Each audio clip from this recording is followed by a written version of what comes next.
Olá, outra vez, cá estamos nós com o Manhãs na TV e nós já estamos aqui na companhia do nosso primeiro convidado.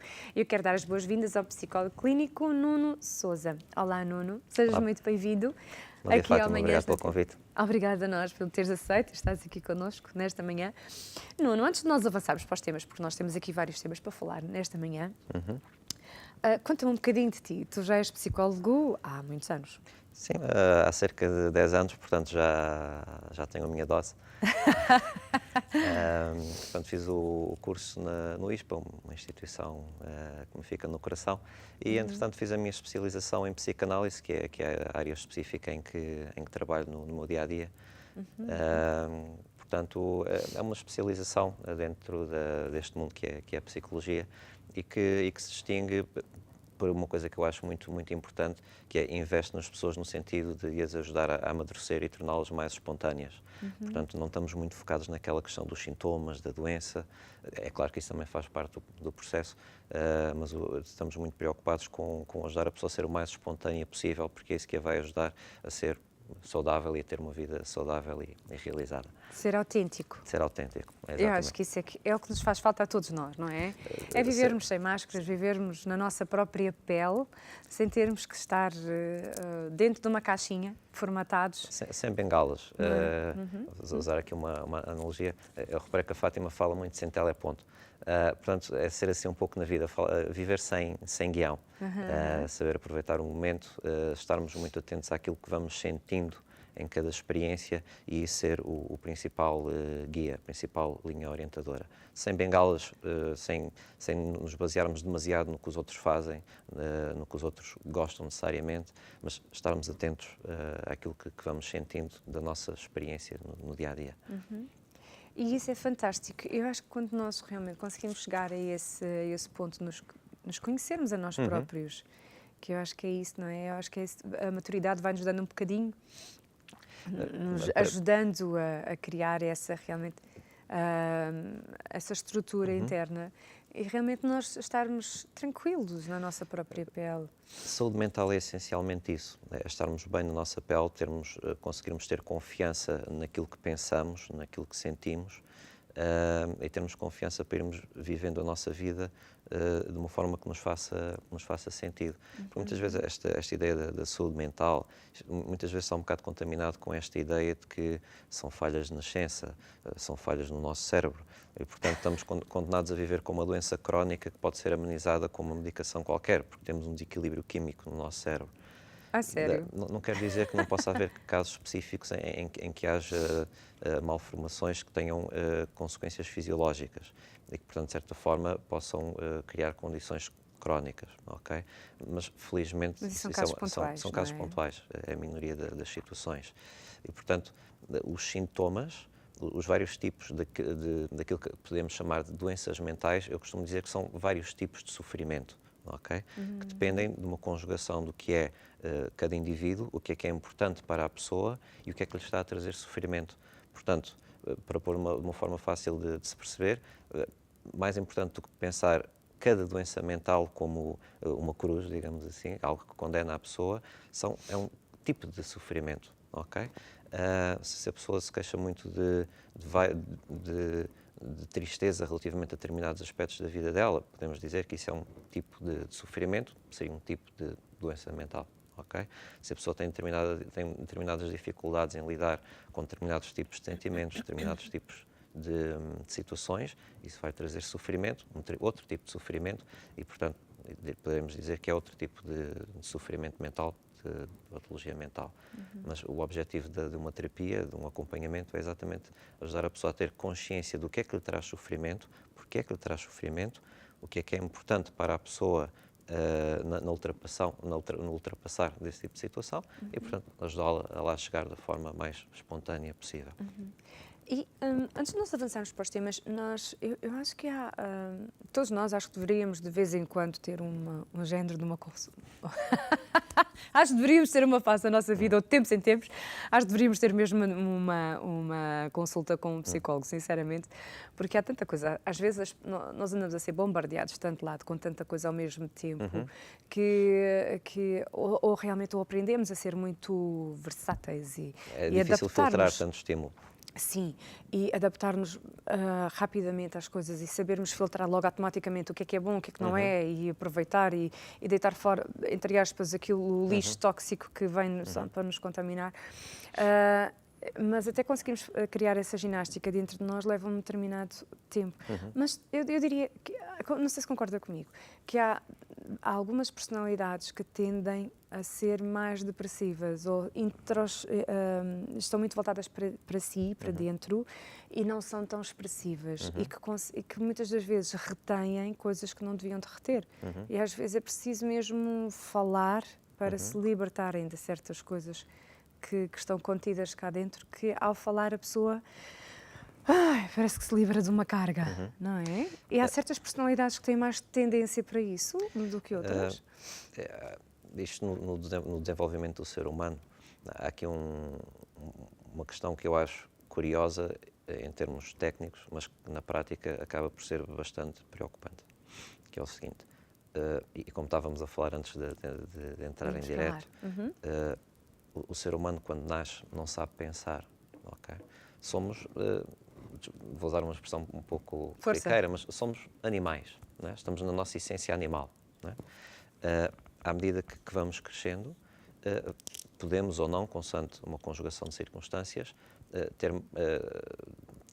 ir desenvolvendo o pensamento, que é o pensar. É a capacidade de relacionar conceitos, seja conceitos abstratos, seja conceitos concretos, ter a capacidade de perceber relações de causa e efeito, não só ao nível imediato, mas de consequências subsequentes do que acontece. Ou seja, por exemplo, se eu me relacionar com aquela pessoa de determinada forma, o que é que vai surgir daqui? Se alguém me faz determinada coisa, o que é que eu posso esperar desta relação? O que é que eu posso esperar que isso me faça sentir? Por aí fora. Okay? Nós somos seres sociais. Crescemos na relação com os outros.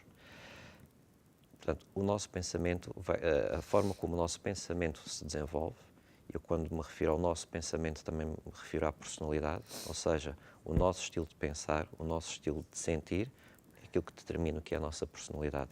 Dizemos que uma pessoa tem uma personalidade diferente da outra, porque ela pensa de maneira diferente, ela sente de maneira diferente. Okay?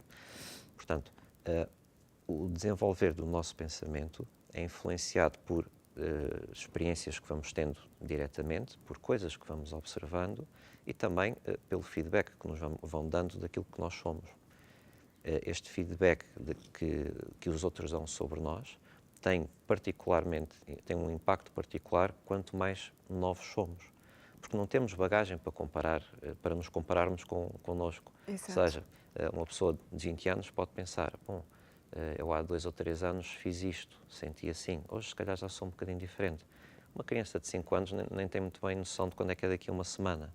Portanto, a capacidade de ela pensar de uma forma autónoma é muito limitada.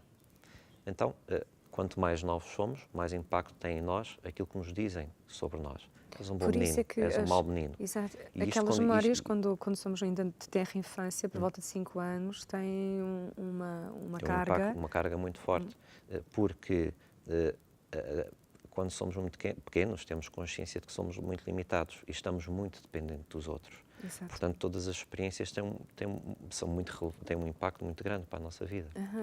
E, portanto, esta questão da forma como se vai desenvolvendo o nosso pensamento, se crescemos em circunstâncias em que o feedback que vamos tendo é, por exemplo, não és bom o suficiente, estás sempre a falhar, não estás de acordo com aquilo que são as expectativas que tínhamos para contigo, seja de familiares, seja de professores, isto tudo vai marcando aquilo que é esta autoimagem, a autoestima, digamos assim. E isto vai tendo um impacto na forma como pensamos ou tentamos raciocinar sobre nós e sobre a forma como vamos vivendo a vida. Okay. Então, muitas vezes o que acontece é que quando estamos a tentar chegar a uma solução para aquilo que são os nossos problemas, o nosso processo de pensamento já está contaminado por um raciocínio que foi deformado por várias experiências. Ou seja, um exemplo, aqui há uns Foi-nos moldando, não é? Foi-nos moldando. Só que às vezes moldando numa forma... Foi deformando, não foi potenciando. Exatamente. Não foi potenciando. Em vez de moldar positivamente, vai... Sim. Aqui vou dar um exemplo específico. Descaracterizar, no fundo, até. Aqui há uns dias uma pessoa dizia-me, eu não sei porque é que toda a gente goza comigo, eu não consigo perceber. eu devo ter algo em mim que as pessoas percebem que eu não estou a ver o que é. No contexto desta pessoa, eu vou pôr de uma forma muito simplista, porque senão estávamos aqui há imenso tempo, mas basicamente é uma pessoa que cresceu em circunstâncias em que tinha várias pessoas, enfim, que também não eram muito saudáveis, que estavam sempre a dizer, por várias formas, tu não prestas, tu não és boa o suficiente, isso que tu gostas é irrelevante. Então a pessoa foi criando esta imagem dela própria de que não era boa o suficiente. Então isto já era uma pessoa adulta. Então sempre que acontecia qualquer coisa na vida dela, que era alguém me tratou de uma forma estranha, o que é que eu tenho de errado? Não tem nada. Mas o processo da pessoa tentar... Culpa. Sentia culpa de uma Sim, coisa que nem... Que sim, não, mas ou seja, não devia de sentir, não este era? processo da pessoa tentar chegar à solução já estava distorcido pelo próprio desenvolvimento do pensamento dessa pessoa. Ou seja, isto visto de fora é muito curioso, como o nosso pensamento muitas vezes já tem um funcionamento autodestrutivo quando está a tentar chegar a uma solução. Exato. E isto, visto de fora, é curioso. Na prática é horrível, porque provoca um sofrimento atroz nas pessoas. Claro. E, portanto, um dos objetivos de um processo de terapia, e há pouco estávamos a falar dessa questão de ter uma outra consulta, são processos, porque demora tempo a ganhar este processo de consciencialização. Precisamos de tempo para recolher dados e para perceber o que é que foi influenciando cada uma destas situações. E, portanto, pegando neste caso específico, à medida que se foi percebendo o que foi a história de vida desta pessoa, ela de facto começou a ganhar consciência da forma como pensava e de que não era um pensamento espontâneo, era condicionado e deformado por experiências com outras pessoas, com pessoas que tinham feito parte da vida dessa pessoa, pessoas essas que também já não tinham um funcionamento muito saudável, provavelmente por questões também que seriam parte da terapia dessas pessoas. Portanto, há aqui muitas vezes uma cadeia de situações que vão criando um efeito de bola de neve nas famílias, nas comunidades, enfim. Porque às vezes a família pode ser um cantinho do céu, pode ser realmente um refúgio saudável da pessoa, mas também pode ser o maior sítio onde a pessoa é mais magoada, mais ferida, mais prejudicada, dependendo das pessoas com que se relaciona, correto? Sim. Muitas vezes há esta ideia de que na psicologia, em particular na psicanálise, só se fala do pai e da mãe.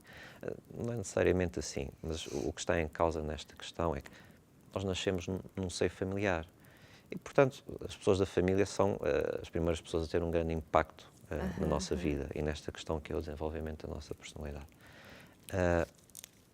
Felizmente, aquilo que se verifica é que a maior parte das vezes em que há estes problemas que vão ter impacto no crescimento do ser humano, felizmente não são causados por maldade, necessariamente, mas por dificuldades dos adultos que estão a educar, dificuldades, falta de consciência, falta de conhecimento. Portanto, isso atenua um bocado todo este contexto. Mas, de facto, as famílias não são necessariamente um lugar sagrado. E vamos tentar ver isto aqui no meio termo, ou seja, usando aquela expressão que ninguém é perfeito, não é? A maior parte das pessoas faz o melhor que pode.